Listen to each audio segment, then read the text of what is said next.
As I sat listening to Bob Costas deliver a most heartwarming and wrenching eulogy, I couldn't help but recall the first time my father took me to Yankee Stadium. He is a Dodger fan. So much so that even though he doesn't admit it, I've always felt it was the primary reason he moved to LA, to be near his beloved Bums. However, I, along with every other kid in those days, had but one idol, Mickey Mantle, and so he took me to see him. I remember him stepping out of the dugout that first time, how the whole stadium changed. It suddenly became smaller, as did everything when Mickey was around. He was a mountain of a man, especially to a young boy, and for me, he was Mount Everest. Mickey played first base that day, instead of his usual place in center field.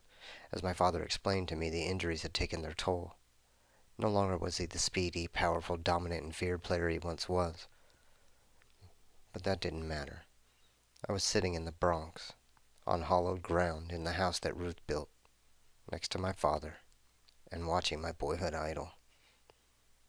It was the perfect day.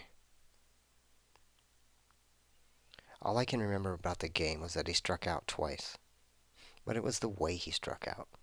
Every time he swung, the entire crowd held its breath, awaiting the once-often magic to happen again, only to release it as one in a low-pitched, agonizing groan.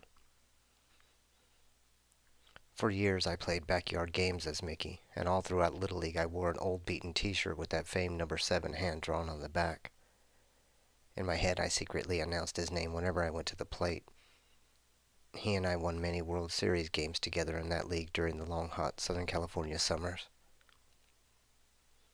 I learned later in life he was not the person I made him out to be.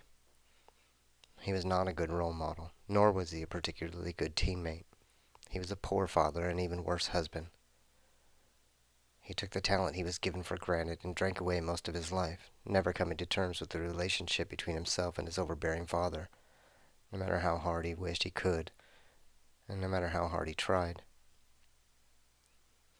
It was at an airport down south where I spotted him walking out of a bar. I did approach him and was quickly and rudely dismissed, or ignored, rather. The next day at a trade show, I bumped into him as he was exiting an elevator. He reeked of booze and pushed his way past everyone on his way to the little table they had set up for him to meet and greet. I, like so many that day, stood on line for a chance to speak with or perhaps even shake the hand of the man we so admired. But this was a shell of the former. I found him to be discourteous, to say the least, not the legend I had grown up in awe of. In his last few years, he became a broken, angry, sullen man with an almost disdain for the very public that embraced him as a national hero. It wasn't until his liver quit on him that he began to right the many wrongs of his life. And by the end of the service, I began to understand him much more.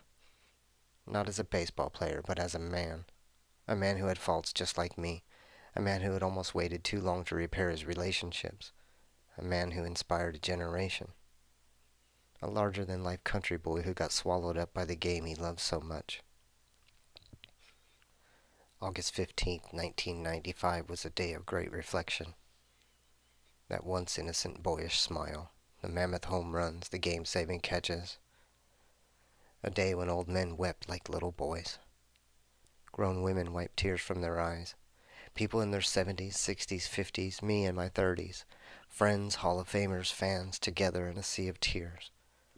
We all joined to honor a man who ultimately did the best he could, and though he didn't always do the right thing, in the end, he did teach us all something. Not just about baseball, but more importantly, about life. Saying goodbye to old number 7 meant saying goodbye to the afternoon wiffle ball games with my cousins. Gone too were the Little League tryouts, and summer days in the park with all of my friends. It was goodbye to baseball cards and the sound they made in our spokes when we put them on our bikes with clothespins. It was goodbye to chocolate-flavored Yoo-hoo. It meant goodbye to chasing fireflies and swimming in ponds. Goodbye to sitting in the stands with my dad and getting in trouble for listening to baseball games on my transistor radio late at night when I was supposed to be asleep. The Mick was laid to rest that day, and with him went a not-so-little piece of my childhood.